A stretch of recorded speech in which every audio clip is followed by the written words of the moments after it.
Le verbe ici, c'est la loi du monde spirituel qui permet la création, qui amène les choses à l'existence. Ça, c'est la première loi. Au commencement était le verbe. Et le verbe fut prononcé. Et les choses qui n'existaient pas sont venues à l'existence. Mythe et mystère, vous êtes à votre émission préférée. Mythe et mystère sur la radio La Voix du Guémon. Alors, pasteur, poursuivons avec la deuxième loi. Voilà. Donc, la deuxième loi, c'est la loi du signe. La loi du signe. Voilà. Signe qui à fait. montre que Voilà, oui, oui. c'est le moyen par lequel on... Il y a une autre loi qui est en train d'intervenir. Il y a une autre loi qui est présente. Ce signe est le moyen par lequel le monde spirituel reconnaît une chose. Le signe même, le signe ici, quand on va plus loin, il est un peu, comment on appelle, lié à une loi qu'on appelle la loi du karma. La loi du karma, c'est quoi? C'est la loi selon laquelle tout ce qu'on fait produit des effets. Hein, c'est ce qu'on appelle la loi de la causalité. Cause à effet. Donc tout ce qu'on fait produit des effets qui sont comme des signes. Soroali, qui peut ramener les gens à nous. Nous sommes à Mythe et mystère Voilà. sur la radio des grands défis. C'est ça. Qui peut ramener à partir de ces signes-là. C'est tout acte qu'on pose laisse des traces qu'on appelle des signes. Et à partir des signes-là, on peut venir jusqu'à nous. C'est pour ça que quand on parle de la loi du karma, tout ce qu'on fait là, un jour ça nous rattrape. Tout ce qu'on fait, on paye. Ça, c'est une loi du monde spirituel qu'on appelle la loi du karma. Mais la loi du karma aussi est régie par cette loi du signe. Donc, dans le monde spirituel, tout est régi par le signe. On reconnaît les choses par le signe. Je vais prendre un exemple simple pour les chrétiens qui m'écoutent, pour qu'ils comprennent. Pour ne pas que je sorte un peu du lot, je vais rester dans le cadre de la Bible. La naissance de Jésus. Quand on lit dans l'évangile selon Matthieu chapitre 2, la Bible dit que Jésus est né à Bethléem. Mais qu'est-ce qui s'est passé? Il se trouvait que dans les contrées, il y avait des mages qui étaient là. Et qui étaient des astrologues. Ces mages-là, c'était des astrologues. Ce ne sont même pas des chrétiens, c'était des astrologues.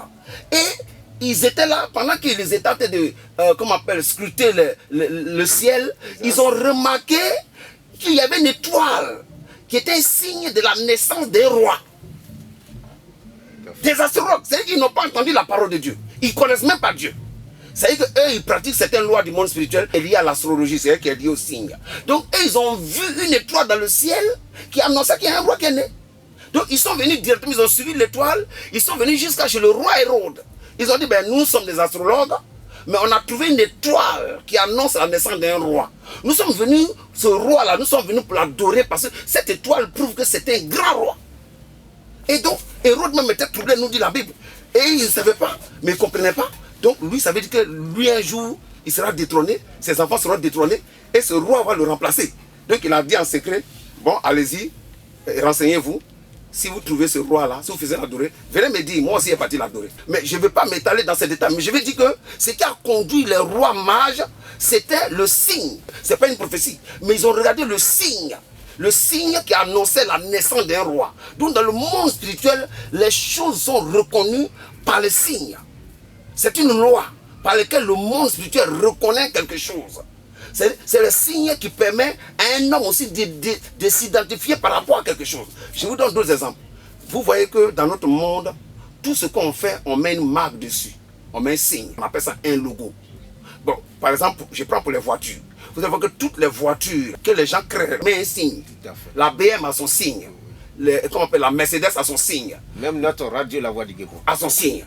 Mais en fait, comme c'est des lois, on va partir plus tard à la troisième loi, parce que je ne sais pas si on pourra aborder la troisième loi ce soir, mais la deuxième loi, vous allez voir que dans le monde spirituel, quand ils veulent faire réussir leur industrie, ou bien ils veulent que ce qu'ils font là vive, que ça marche, que ça s'impose, c'est le signe là qu'ils prennent.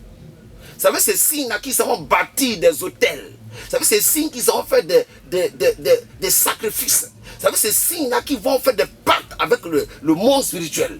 Et c'est ce signe-là qui est reconnu au ciel comme cette chose leur appartient. Vous voyez, dans le monde physique, on utilise aussi des signes. Comme on appelle, par exemple, je prends le mariage. Le mariage, la bague qu'on appelle ici l'alliance, est un signe. Quand tu vois ça sur le doigt de cette personne dans ce côté, tu sais aussi que c'est un homme marié. C'est un signe. Vous voyez, n'importe qui voit ça, tu sais que c'est un marié. Voilà. Donc quand vous allez voir, pour que quelqu'un devienne président, on va faire une cérémonie Bon, on a déjà fait les élections. On dit qu'il a eu 95,75%. C'est lui qui est le président. Maintenant, pourquoi il ne devient pas président directement? Parce qu'il faut que le monde spirituel le reconnaisse. Et pour que le monde spirituel le reconnaisse, ils vont faire des cérémonies. Ces cérémonies-là, ça répond à un signe. Ce signe-là, c'est ce signe que le monde spirituel reconnaît en lui comme étant le président. S'il n'a pas ce signe, le monde spirituel ne le reconnaîtra pas. Du coup, n'importe qui peut se lever là pour le détruire. Donc le signe est une loi du monde spirituel qui permet à ce que le monde spirituel reconnaisse quelque chose en quelqu'un. C'est très important. Voilà pourquoi nous les pasteurs, c'est vrai que c'est Dieu qui nous appelle, mais quand on finit notre formation, on nous met là en deux, on fait une cérémonie. Tout à l'heure, j'ai dit que l'action prophétique, c'est l'ensemble des proclamations et des cérémonies et des rites qui sont des actes prophétiques.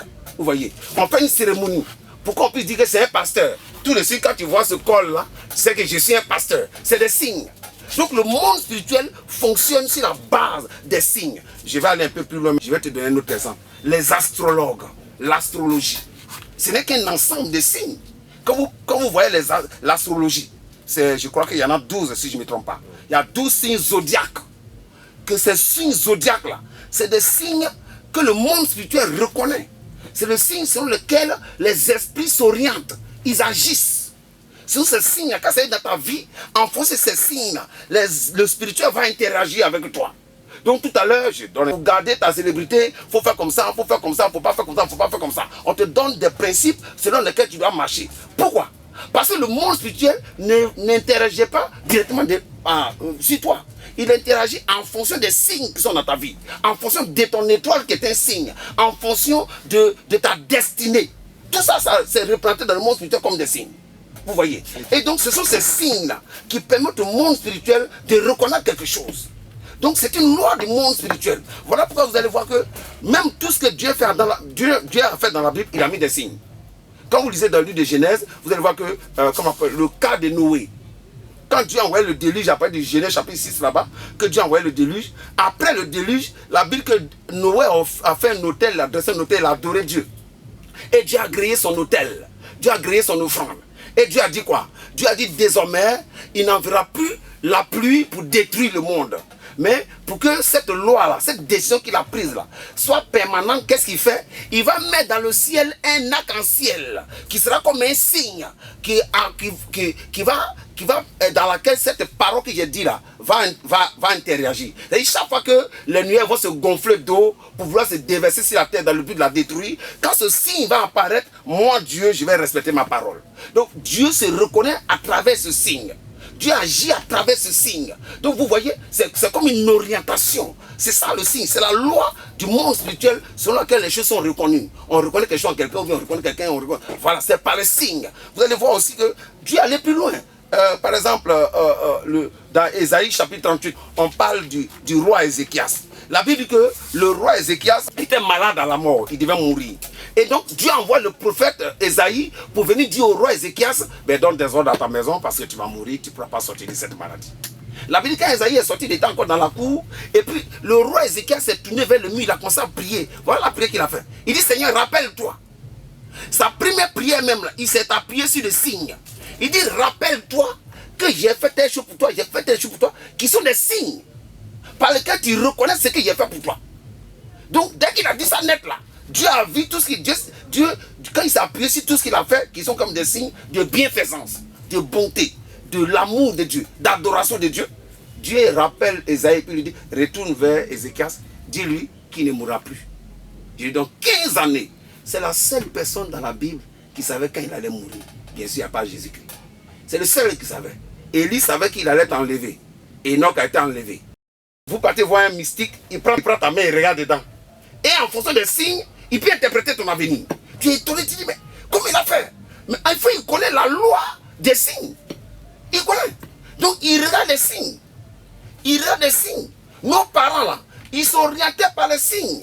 C'est en fonction des lois du signe qu'eux, ils décidaient des choses. Ils savaient que quand telle chose arrive, ça annonce que telle chose va se passer. Quand vous voyez tel signe, c'est que ça là va se passer. Quand vous voyez telle chose, c'est que ça là va se passer. Donc ils connaissaient toutes ces lois-là.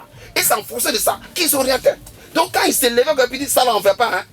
Non, aujourd'hui on ne fait pas comme ça. Toi tu ne connais rien, tu es profane, tu as dit non mais tes villes dit des conneries. Ils ne disent pas des conneries. Hein? Donc la loi des signes est une loi du monde spirituel qui se trouve dans toutes les pratiques spirituelles, même dans l'église. Vous voyez, dans l'église aujourd'hui, tout ce qu'on fait, c'est basé sur la loi des signes. Dieu lui-même utilise des signes. Vous allez voir, depuis Genèse jusqu'à Apocalypse, on ne va pas en finir si je vais citer. Alors, tout ce que Dieu a fait, il a mis les signes toujours pour attester qu'il est dedans. Il va agir. Il est dans ça.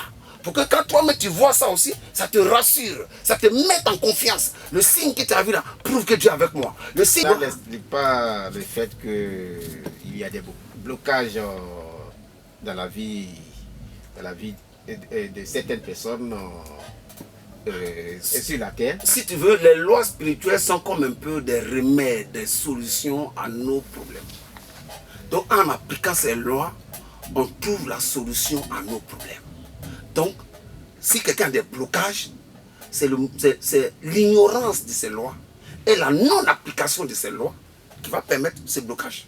Par exemple, je parlais tout à l'heure des malédictions des familles. Quand il dit dans Lamentation 5 et 7, vous allez voir que la Bible dit nos parents ont péché, ils ne sont plus, mais nous portons les conséquences de leurs péchés. Pendant que ils faisaient les trucs, on est au terrain pas là-bas.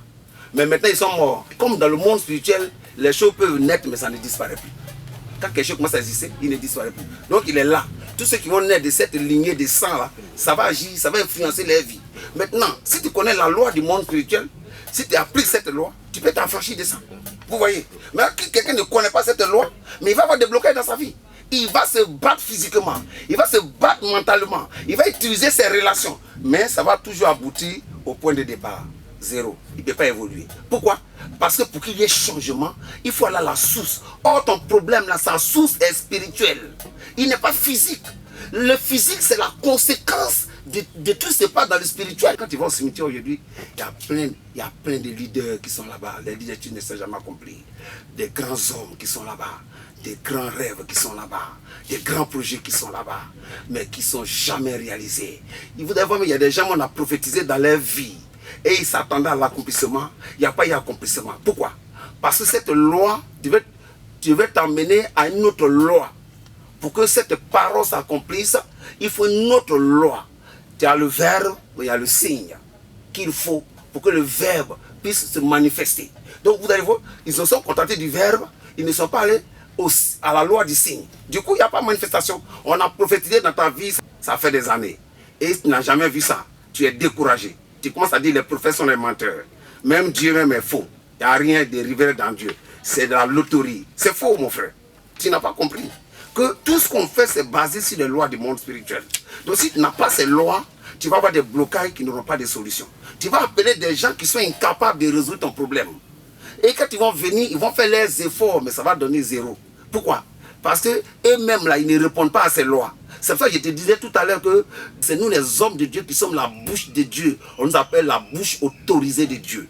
Et donc, ce qu'on dit là, notre bouche a été consacrée. On a été initié. On a reçu le sceau de Dieu. On a reçu l'approbation de Dieu pour faire ça. Donc, quand on fait là, la loi du monde spirituel nous accompagne. Elle nous reconnaît. Il y a un signe sur nous qui prouve qu'on est autorisé à faire ça. Quand on fait ça, ça marche. Donc, s'il y a des blocages dans la vie, c'est l'ignorance de ces lois, comme le dit la parole de Dieu. Mon peuple périt par manque de connaissances. C'est l'ignorance qui fait que les lois spirituelles et la non-application des lois spirituelles qui font que tu ne peux pas t'en sortir. C'est simple comme ça. Merci Bishop Mighty.